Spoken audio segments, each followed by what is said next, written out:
My name's Virginia Zombrecker. I work for Relief International, and we are chairing a gaming working group that is supported by USAID through NetHope, which is an alliance of international NGOs who are interested in using technology for development. So I am probably one of the few people at this conference who is not a big gamer. I am a big international development person. So I have a lot of stuff to learn from the people in this room, and likewise, hopefully I have some ideas to give people. So we're going to do a little bit of a presentation up front, and then what we'd like to do is break people into groups to start tackling some of the issues that we've seen in international development recently. So I wanted to talk really briefly about the working group. The working group has to date been a lot of organizations like us who do international relief and development work. And we are interested in broadening that because if we're being really honest, international development organizations are not going to be able to make these games ourselves. We don't have the capacity to do the developing, the publishing. We have a lot to add in terms of subject matter expertise. We have a lot to add in terms of how to actually get the games out into the community and thoughts about platforms and things like that. But the fact of the matter is that it's going to take a consortium of people to get these off the ground. And so part of our purpose here is to bring together the resources, and in this case particularly human resources, to facilitate making games for international development. So that's one of two goals that we have as international NGOs on this. And the other one, which is what we're hoping to work on a little bit today by taking the minds in this room to think very critically about some of these problems, is to define what challenges we have in creating these games, what assets we already have to try to address those challenges, and create a path forward for how to get more of these games made, to do proof of concept for them, and to fine-tune the method for making and deploying them. And I'd like to invite, we have some of the USAID folks here as well, and I know that they have a special vision for this group. So Marianne, if there's anything you want to add to sort of the working group and what you hope to see out of it, I'd invite you to do so. So thank you all for coming, and Relief International for organizing this. My colleagues, Patricia Flanagan is here. We have a core group in USAID who's been exploring how we can use this type of technology in games and social media to strengthen our development programs. And so we're really excited about the opportunity to work with NetHope, given their array of NGO partners. The working group we see is a very important place to actually brainstorm, to address these challenges, to say what works, how can we improve our models, our implementation models. In the case of this particular project, NetHope is the primary implementer, but then we have other key actors involved as well. Eli Media is involved as a producer on a gaming pilot that's in Jordan, and they're working with the Jordanian game developer right now. So we've been struggling with how do you actually implement these projects, what can we learn, how can we link them to our programs, and we see the working group as this kind of place to explore these issues, to take a concrete project like the pilot in Jordan to say what are the challenges, or other projects that you're working on, and to learn from one another. Our broader vision, however, is not just to have one great game in Jordan or choose your country, but to actually help facilitate the creation of a public-private partnership, a community of practice, where you're bringing together this array of voices and expertise, and hopefully to have a sustained engagement. So we are a part of the Federal Games Working Group. That's also domestic, it's not only international. So we're keen on trying to bring together people who are working in the international space and develop maybe standards. How can we do this well? How can we share? How can we develop games in a way that they can be used in different countries? What are the limitations on that? How can we bring different funders together to have more sustained long-term engagement? So I'll just end there. Perfect. What is your name? Yes, Marianne Yerkes. And just to mention, I am in the Democracy, Conflict, and Humanitarian Assistance Bureau. But this is a group of people from multiple bureaus. Patricia's from I guess we have a new bureau now, the Education, Environment. We just changed names a couple weeks ago, so we call it Education, Economic Growth, and Environment. E3, with E's in different directions. We have a global health colleague involved, so it's definitely a broader effort. Again, the initial game that we're piloting is focused on youth. but we are interested generally in learning how this technology can be supportive of broader development programs. Awesome, thank you. And just to give you guys a little bit of a sense, we have traditionally had a bit more of an NGO membership, and so we've spent the last couple of months trying to get a lot of our NGO partners a little bit up to speed on what some of the game stuff looks like, and we're now going into some more specific topics that our members have said are really important to them. So for instance, monitoring and evaluation for games is going to be our next session, where we really discuss how to use games for this purpose. And as I mentioned, we're in the process of trying to do outreach to bring in people from the broader community, which is hopefully why a number of you guys are sitting here as well. So this just sort of gives you an idea of what we're hoping to cover in the next 9 months and what we've covered in the past 3. Okay, so in the spirit of actually trying to capture some of the human resources in this room, we were hoping to find out who is actually in the room. And so it'd be great if we could maybe start over here and just go around in whatever formation happens to say who you are, where you work, what you do, and why you're interested in games and international development. And that could be as simple as, I thought it would be an interesting idea, to, I have this pilot that I want to try. So maybe, John, if you want to lead this, I'm going to take some notes on it. Sure. Well, maybe I can start by speaking for myself. So I work with Virginia at Relief International. We are based out in California, but we work in 25 countries around the world. My role, I manage the programs department, so I oversee our work overseas. And our interest as an organization in international, in using games for change in, for overseas development, is that, we've seen a lot of development and a lot of success with that technology, in the developed world, but we haven't seen it taken overseas so much. We've seen very few successful examples, but we think that there's a ton of potential, particularly now with broader mobile phone penetration in the developing world. So we think it could be a fantastic tool to help us with our health programs, youth empowerment, education, and so on. So maybe we could start over here. Sure. My name is Duran. I'm a producer at the public radio show The Takeaway. I'm mostly here out of curiosity because I find this very fascinating of the application of games in these very unusual settings from how we normally consider gaming in America. I'm Sharon Sklar. I'm a consultant. I work with nonprofits and media organizations, and I'm looking at the intersection of technology and media, and we're doing some work with Games for Change on their Half the Sky project. Right. I'm Kevin Duggan, and I'm Sharon's partner. Carolina Torres. I work at Inline Media, and we're currently working with USAID in the Jordan project.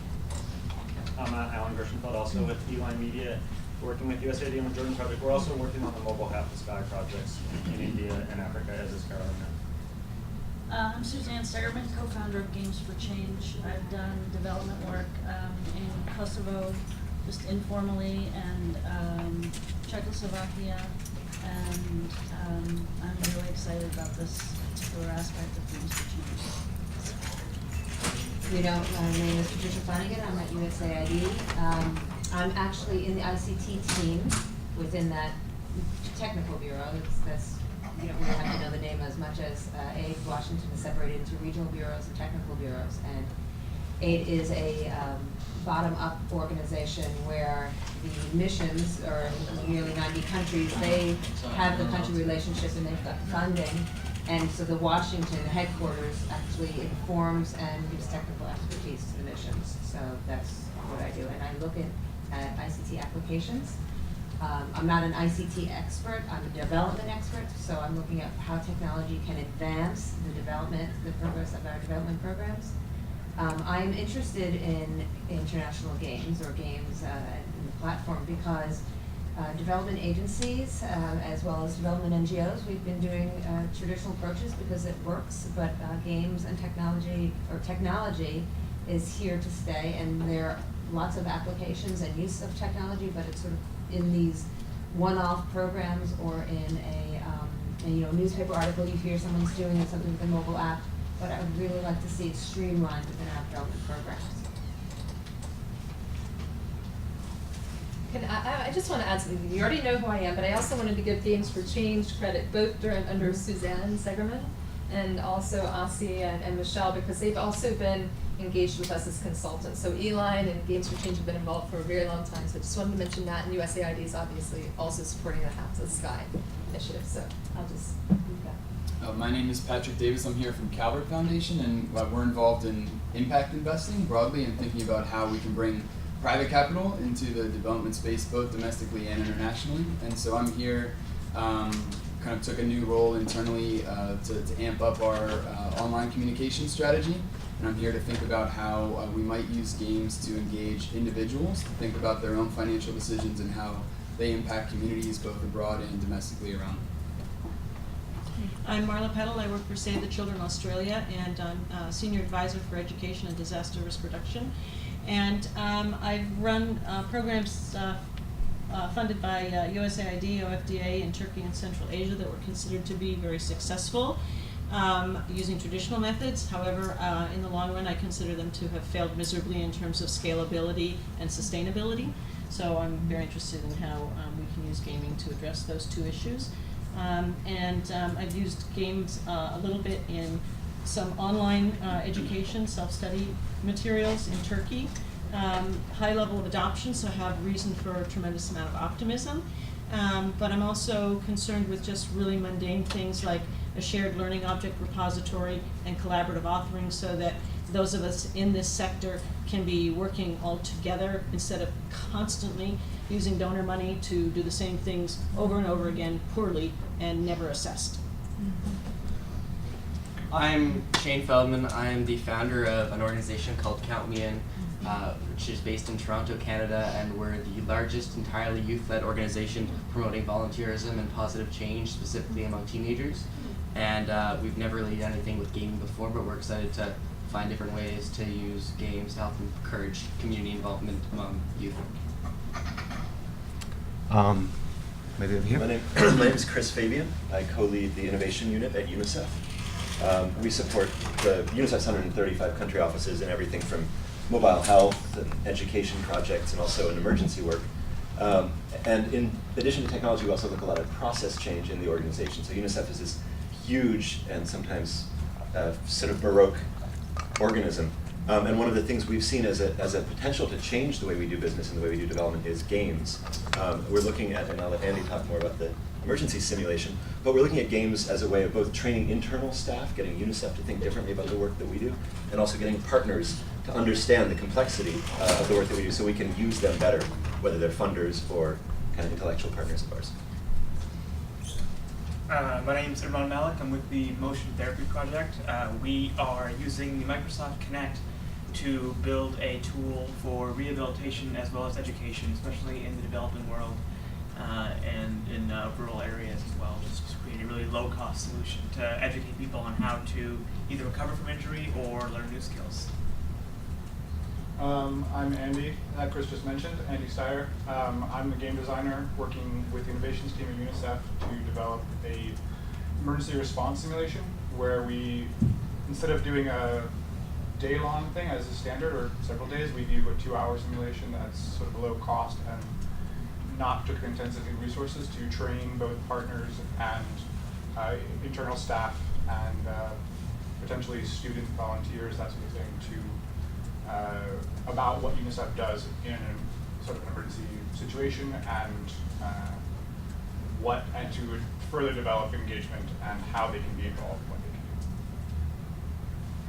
can. I'm Steve Susano. I work at Oxfam America. I'm a data analyst for communications and outreach and engagement. I'm here mostly because Oxfam is interested in getting into video games and they want to do engagement and fundraising games, something to convey the rights-based human rights approach, and I am trying to convince them not to make a farm-built clone. I'm Beth Massey. I'm from Mental Health International. I'm a computer programmer, but I work for a communications department, and they want to do something with games. They're not really sure what or how to do it. My name is Derek Willis. I work at the Earth Institute at Columbia, and I'm working mainly in global health and intermediate programs. So I'm interested in using games to increase the capacity of intermediate programs in Africa. I'm Kelly Kreiser. I work at Thunderbird School of Global Management, which is business school out in Phoenix, Arizona. I oversee the Thunderbird for Good efforts, which is basically teaching people in developing countries how to start small businesses. I work a lot with women entrepreneurs all through Afghanistan, Latin America. And I'm interested in games for a couple reasons. One, it's scalable. Two, I think it's a great way to approach risk. And I also see that it's a great way to help critical thinking skills. So I'm looking to figure out how I can bring games into the work we already do. Hi, I'm Anne Isuku Shongwe. I am formerly of the UN, so I understand that baroque business you're talking about. Worked for UNDP for 15 years and left to start my own social enterprise, which is basically used to build games for change in Africa. So we're working on several games right now. One is on gender-based violence, partnership with UN Women. And we've been working on another game with Nelson Mandela Children's Fund on child abuse. And we have another one in Kenya with the government that is working on rights. It's called Hacking. It's about rights of Kenyans, and it's a game series on different Kenyan rights.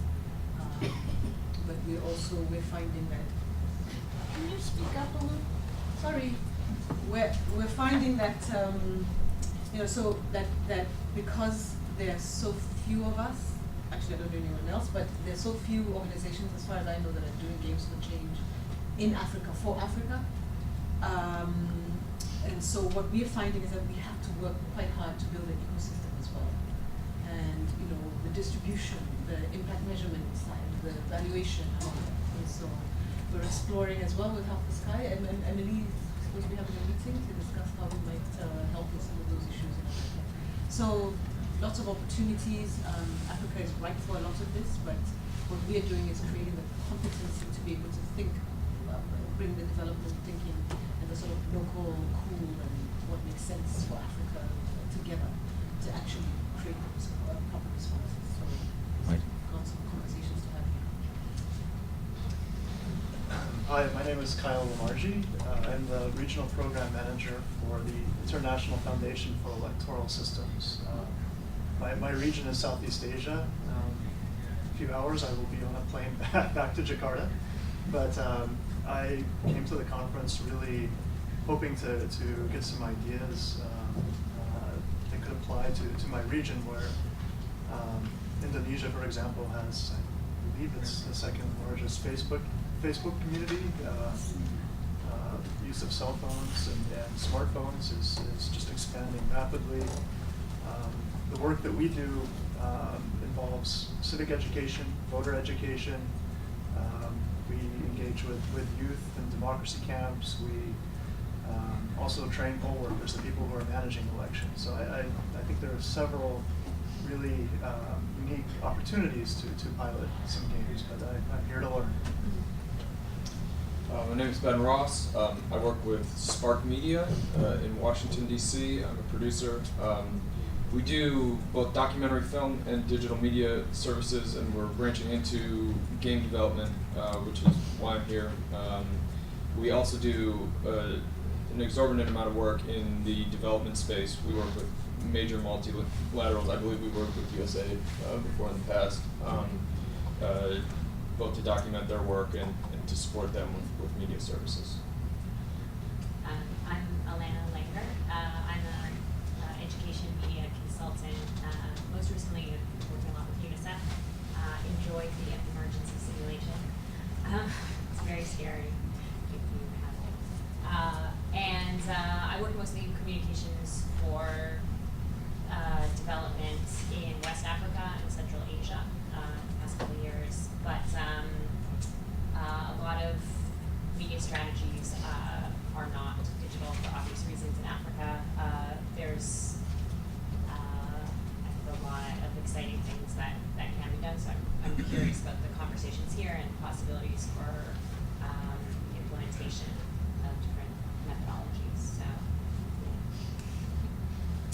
My name is Allison Hitchens-Turner, and I'm here with Ashoka, Innovators for the Public. And I guess our interest in games is maybe three-pronged. The first would be that we're always looking for kind of new platforms for our fellows to kind of leverage their great ideas on and help with that, give them new audiences and spread that. So we're interested in the scalability, and we're also interested in trying to convey the idea of social entrepreneurship in new mediums overseas for new communities. And we think that games might be a good way to do that, but we're trying to kind of work with the concept and figure out how that could happen. And we're also really interested in the idea of empathy and the way that empathy is particularly powerfully conveyed through games. Looking forward to the conversation. My name is Thomas Torkelsen. I'm the CEO of Duran Consult, which is a fundraising company in Denmark. And we're mainly here to explore the obvious link between fundraising and games, because it's a very untapped potential here. So that's, hopefully get some inspiration. Yes, I work in Duran Consult. I'm the fundraising director, and obviously most of my days are filled with what's the right communication. So one thing is making the games, but what does it actually have to say and convey? And we're working a lot on that and have a lot of data. And I'm here obviously to see overseas, because we're big in Scandinavia and moving across Europe. And I'm obviously here to see overseas what sort of inspiration and good ideas you have on this side of the world. So I look forward to that. I'm Eric Martin. I'm a level designer for the Department of Energy Gaming Project, which is for STEM recruitment, and I'm a writer for the website TLDR-CA for game analysis and game potential and anything else we really want to talk about. And I'm also a co-organizer for Science Online Team, which is a conference that's going to take place here in New York next year, which is part of the Science Online Father Conference, to give students and anyone else interested the tools they need to communicate science on a more broad, engaging service on the internet or whatever else that is. And I'm here at this discussion specifically because in the fall, when I go to college, I want to make my major in democratic globalization and modern communications. It's a good title.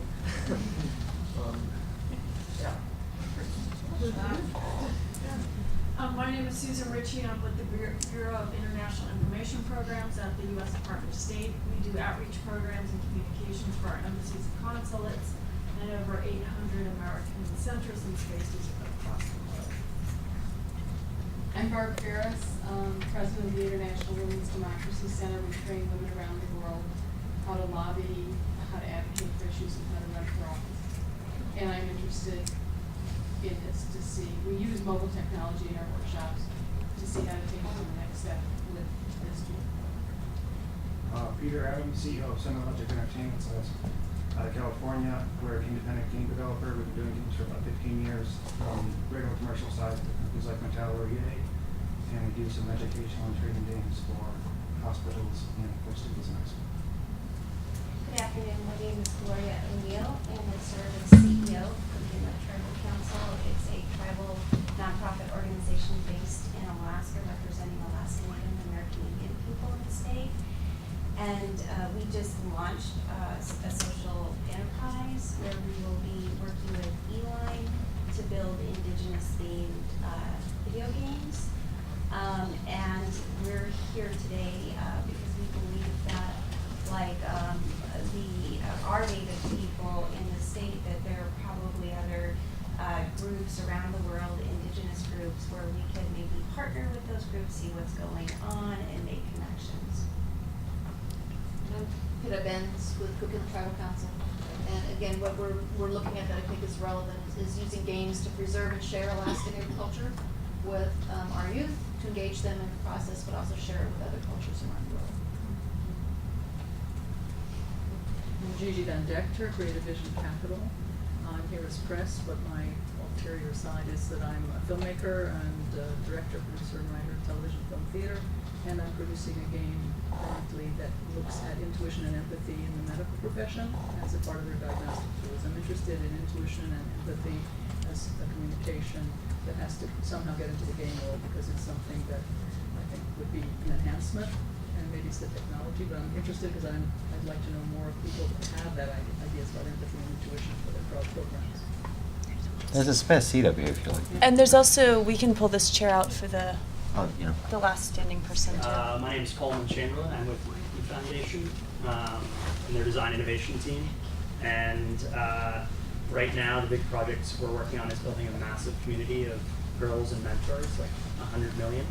That's both digital and analog, and can connect girls in order for them to identify, demand, and access the things they need to survive and thrive. So I'm here to sort of understand where gaming and entertainment fits into that, and where it can be grounded in the local culture as opposed to sort of some big international game. So I'm excited. Please have a seat. Well, so thanks everybody. I mean, that took a little while, but I think it's useful because part of the, very much part of what we're trying to do with the Gaming Working Group is, to identify people who are interested in the topic. Maybe they know a lot about it and they want to serve as a resource, or they can be helpful to other people. Maybe they have a business that can offer a specific service. Maybe they're somebody that might be interested in, financing a game or marketing a game or participating in some other way. But, clearly, I think you heard a lot of people say, well, I'm trying to figure this out, or I don't know what the resources are, I don't know who to talk to about it, I'd like to learn more. That's exactly what we're trying to do with the Gaming Working Group. I've just started passing around a sheet where, if you're interested, you can put down your name, your email address, and we'll invite you to the meetings. You don't have to come. You're welcome to. They're all they're all sort of online. We showed. Can we go back to that slide that was up a minute ago? I mean, these are the sorts of things that we've been trying to do. But we had, like, the next upcoming session, we're going to have somebody come and present to us on how you could build monitoring and evaluation tools into and embed them within a game design, right? So, the sort of topic that you might want to be beginning to grapple with if you're interested. One thing I would add to that is that if you're a person in this room that has an expertise that's on this list and you would be interested in sharing that with the working group as the presenter, like, that flow of information is also extremely interesting to us. Like, that's part of the point of what we're doing here. Yeah, I mean, we did a session like this at the Interaction Forum about a month ago, and we had, actually Michael from Eline Media came and presented, and Marianne on the Georgian game, and then somebody from the World Bank came to talk about a game that they've been doing in South Africa called Evoke. The sort of feedback was excellent. I think once you begin to engage with the topic, even if you feel a little unfamiliar with it, if you're somebody like Virginia who doesn't play games in her spare time, but it's still useful to your work, I think it's a really good environment in which to learn. We very much welcome sort of very basic questions that whatever it is that would help you to get your work done. At the same time, there are some people already participating in the working group who are very knowledgeable, who've had past experience. They know what it costs to make a game. They know what kinds of platforms you might want to consider. And particularly when we're talking about using games for international development purposes, they know a lot about the constraints that you're likely to find when you're deploying a game in a developing country, and how you can grapple with those and how you can address those. Do you want to go through, I have a couple slides on, like, international work. I don't know if we need that given the group here. Well, I mean, who would be interested in, a couple of slides on, what it's like to try to deploy a game in the developing world? It's really basic. I mean, we can skip it if everybody feels like they're... It's essentially, like, the technology is different there. And it's harder. It's interesting because I think in some of these sessions we've heard people that are talking about domestic work saying, oh, these K through 12 public schools in the US have such old computers, you know? And I'm sitting there thinking like, oh my gosh, they have electricity all the time. That is awesome, you know? Huh? Okay, it's Sure. just Well, really I mean, cool. you can read for yourself here a little bit, but, you know, where's this? I mean- Tukul, it might be, you know, South Sudan, somewhere like that, you know. These are the sorts of issues you'll be grappling with. You know, how do you manage, you know, how do you manage something like limited kind of technological literacy? Or how do you manage delivering a game on a phone like this that, you know, costs $10, but that's, you know, sort of most widely widely available and widely used thing? What if there's only one phone like this in a village and everybody's sharing it? Could you still deploy a game in that context, you know? I mean, the answers to a lot of these things are there are ways to work around it, but you know, you need to be planning for this. I did want to say that there are, like, it does present some opportunities as well. So instead of just focusing on the challenges, there's a huge spectrum of subject matter that could be really interesting in this context that I don't think domestic games for change has even really scratched the surface of, in part because it's a totally different set of needs. And so in a way, I find that very liberating because there's so many things we could be looking at. You also have opportunities. I mean, the place that we've mostly deployed interactive media has been into schools or after-school clubs in the developing world, and we found that, you know, holding people's attention is much easier than when we've done similar programming in the US. You have, you know, there's less competition for people's time in some cases, which means that, you know, you get that you know, somebody will come back and play a game over and over again, and you know, whatever message you're trying to convey might well sink in. So here's what we really wanted to do today, which was to kind of break up into little groups. Do you want me to skip this and go to the questions? No, it's okay. I think I think what we what I want everybody to think a little bit about is, why is it that there haven't been more good examples of games developed that advance, you know, the cause of development internationally, right? So whether that's to help, you know, helping a charity to raise money that it's going to go and spend overseas, or whether it's deploying a game in a developing country that, you know, achieves a health education goal, for example. You know, there've been lots of games deployed in the developed world, very few in the world of international development. Why is that? So what I'd like to do, we very conveniently have 3 tables here, right? And if you think about, you know, I'd like to say, let's say that this table, you're going to be our publishers, right? The people who, you know, might finance a game, you know, or who might, you know, select a developer and manage their work, right? Group number 2 back here, I'd like you to, yeah, think of yourselves as our developers, right? Put yourself in those shoes. You know, why is it that as a developer you haven't, you know, grappled yet with and started developing games that could be deployed overseas? Why haven't you looked at that as a potential market? And over here we'll talk about you as like our retailers, right? You know, the people who are delivering games into the hands of people in the developing world. You know, today that might not be through a brick and mortar store. It might be, you might, you know, think of yourselves as a mobile network operator that's going to push a mobile game down to a cell phone, or as a, you know, a Ministry of Education that's going to say, we're going to supplement our textbook with an educational video game. So thinking of yourselves in those 3 roles, could you try to, I mean, I'm sure there's an iPad already at every table, so somebody please volunteer to take notes. Could we take 10 minutes to look at these questions, think through this stuff, and then be ready to report back? Right, your time starts now. I think you need to leave the questions up. I'm going to. I'm just going to add in where to send them.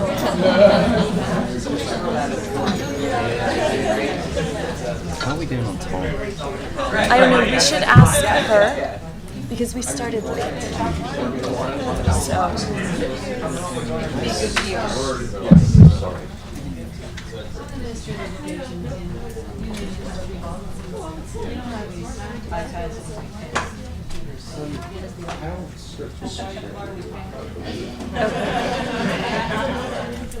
There we go. Well, I think there's some obvious categories. I would say development organizations on the ground, they are already running programs.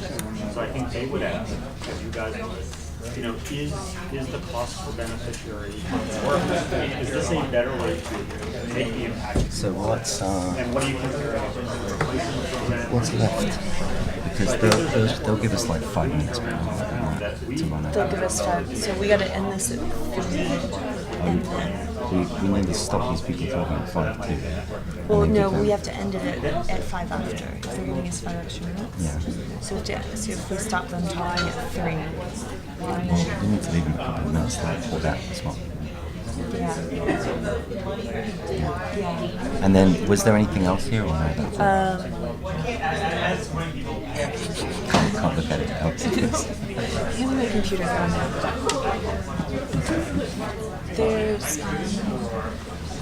There's just a slide that's like, if you want to get involved, sign the sheet. Stuff like that. I think there's one. Very mobile focused, very. No, I wish I'd said yes to that bottle of water. Huh? And it's similar to public reach, whether it's I also have a but again, I think in that, but it's also here because I'm taking different ideas. And is it some other afterwards, just they might be doing both. Sure. Yeah. Carolina's living this right now. Yeah. No, I think that'd be great to push the. Maybe you're. Did I just volunteer for that? Yeah, you can. Okay. Okay. Great. And they are part of the distribution. They often have a desire to have social impact that. It's part of their sort of corporate social responsibility. And for them, it would be brand building. You're more radio customer acquisition. It would be philanthropy. I have a good face for radio. Exactly. Oh, that's what, when people have ugly children, that's what they're always saying about them. Yeah. That's it. The old ones are the best. So what was left?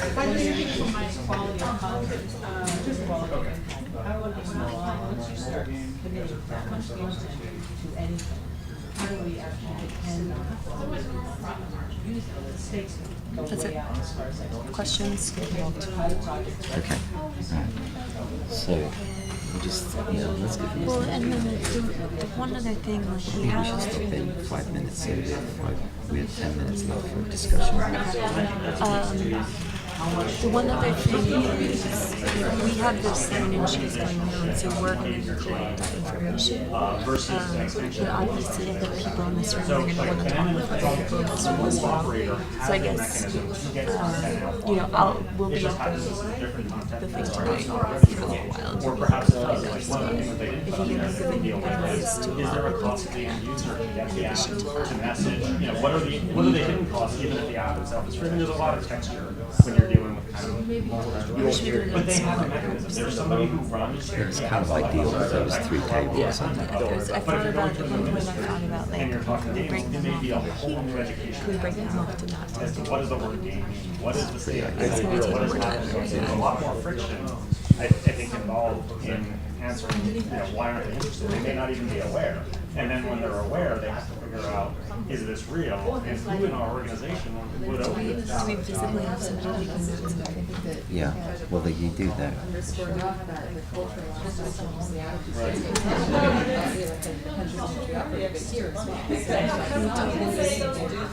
Even if I support it, I love the 2 kids. Yeah. Social media, or is it somebody that is social media? I mean, It's struggling with justice. It's like, I would call the purple village.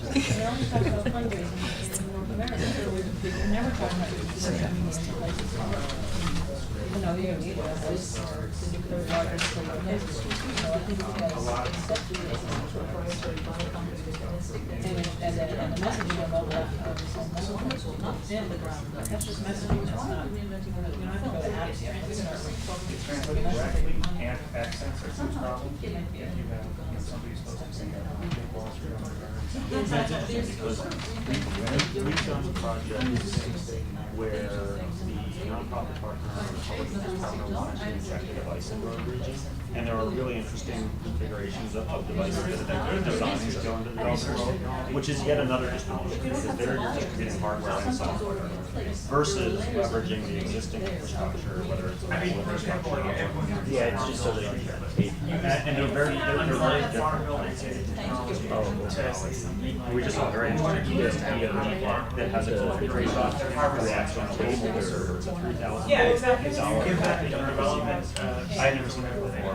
And it's designed to go into, it's self-contained, you can go into a lower no bandwidth environment.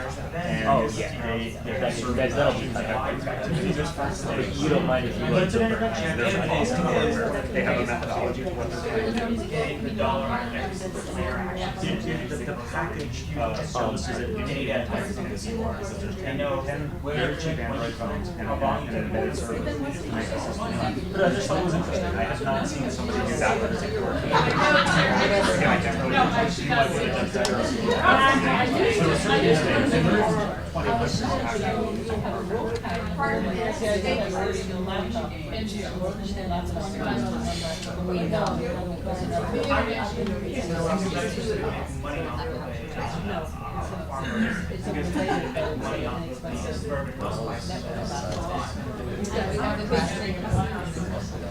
The big challenge with it is just that it's obvious technology do with it. But I think that response from an ministry, well, ministries sometimes I think we see it as we have funding what equipment will come with it. So there's a potential that if you see serious games where you bring in the equipment, so that could be a benefit. But on the other hand, someone's looking responsibly, sometimes the educational system that's like, well, look, we don't even have this basic infrastructure. We don't have basic teachers. We don't have basic X, Y, and Z. And you're wanting to bring in these flashy things. So I think that's a common challenge. Also, 2 minutes. Also, since we're going to distribute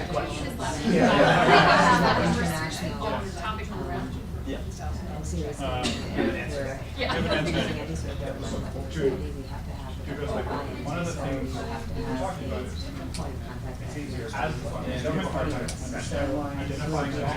very slow, and it's 9 months, and they won't take it to you done. It's not. But you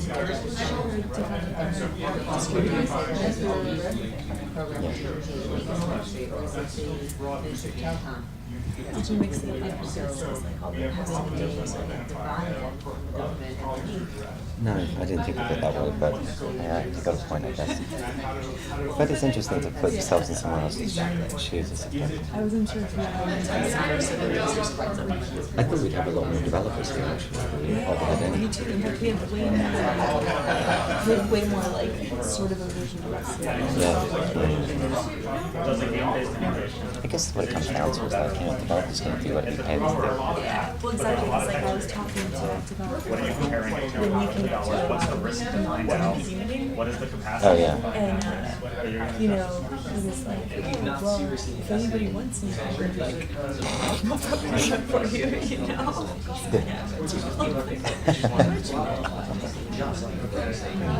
Right, I need to pull it. Sure. Okay. Can we, everybody ready to report back? You've got 30 seconds. Everybody else has managed to pull it off. We got the money. We got the money. You guys are always the slowest one. So wait, why are we UN? That's really slow. Did we answer that one? I know. And if I didn't to see if someone's good on your side. We need to, we have missions that we need to do, and what's the best way to do that? And we're looking for new ways to kind of communicate and address problems that we have.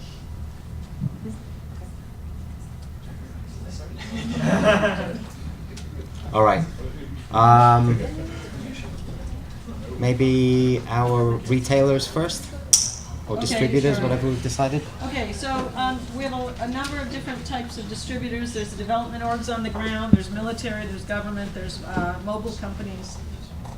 Okay. A number of different types of distributors, development organizations on the ground, military, government, mobile companies. The core question, of course, is it going to help us do anything better or for less money? And how do we even find that out? On the one hand, we often see that the military has the most resources and power. Development organizations on the ground are having to think very practically about all of the barriers and limitations and lack of access to hardware and so on. And also they're often the intermediaries with government and the need to find receptive points of contact. The governments themselves are going to need some education about what the possibilities are, and then they have to find who's going to be providing the leadership as well as the cross-sectoral networking. We're not sure if maybe there needs to be some intermediary steps in terms of use of social media, and then a variety of other sort of intermediary barriers, such as phones are not allowed to be used in the school. And perhaps some issues around how do we tackle basic things first? If the government's priority is capacity development, like, we don't have trained teachers at all, so why are you going for trying to reach all of our kids when we want the teachers to be the ones reaching the kids? Yep. Whether we're leveraging existing infrastructure or bringing in new technology is often a major question. And then we think somewhere over there, you guys, there's mobile companies that we hope are going to have some sense of social responsibility and help us get started. Great, Anything else? great. Miss anything? Good job. Yeah. Thank you very much. All right, the developers. All right, so I'm going to work backwards through my notes here. So we answered the first question. Peter mentioned that he was interested as a developer because it might be an emerging market, and also they like to help people. But we talked about there's little to no funding from the government, and it's very slow and complicated, so corporate is sometimes easier. You have to be culturally sensitive. Mobile technology is more simple and straightforward usually, and you have to use local people on the ground for the development area in order to get that cultural sensitive aspect, Right. Which goes into localization kits. I'm not really sure what that is completely, but right. And Peter uses usually a 2-to-1 profit model, and any range for his games is a budget of $50K to tens or 20s of millions for games, just because every game can be so different depending on what its point is. In the traditional world, if let's see. And money for developers, the biggest thing is funding, coming back from the back of Right. the notes. Right. So, yeah. Right. Anybody had anything else to add there? No? All right. And our publishers, or financiers here.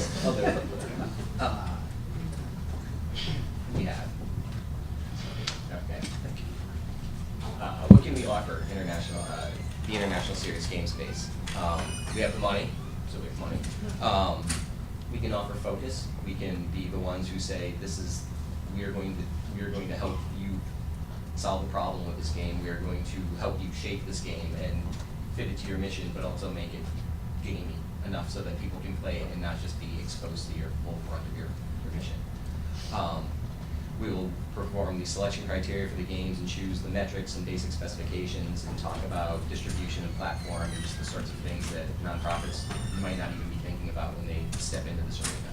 Sure. We would help the disconnect between the local buy-in and us who are setting this all up so that the people on the ground take the idea of games seriously. We're speaking specifically in Africa with people, if you present a game about gender violence, people think that you're disrespectful to the problem by introducing play into something that is so horrific. We would also try to use existing technology, and the builders of that original technology would object because they couldn't get paid. and there's a lot of back and forth about how we select everything involved in the process, going from things that were developed here and moving internationally. Why are we interested in funding things? Because we have missions to accomplish, and we think this is a good way to address our issues. Games are very big now, social media is huge, and technology isn't going anyplace. Why have we not invested in international serious games? We're having problems identifying things to fund. The world is hungry, the world is poor. Those are large problems, and it's difficult to make a game about that. People on the ground do not think games are worth investing in when there are other bigger problems on the ground. And what do we need to make decisions about serious games? It is, again, mostly the local buy-in from offices and audiences, because people down the chain don't agree to what you're making and want to play it at the end of the day. Everybody's just spinning their wheels. And finally, focus goals and measurable outcomes, which means, we set it all at the beginning that we expect this to happen, and we want to be able to measure things, and at the end of it, we want to come around with, here are our measurements, and here's what we found. Right. Well, that's excellent. It's really interesting. I mean, we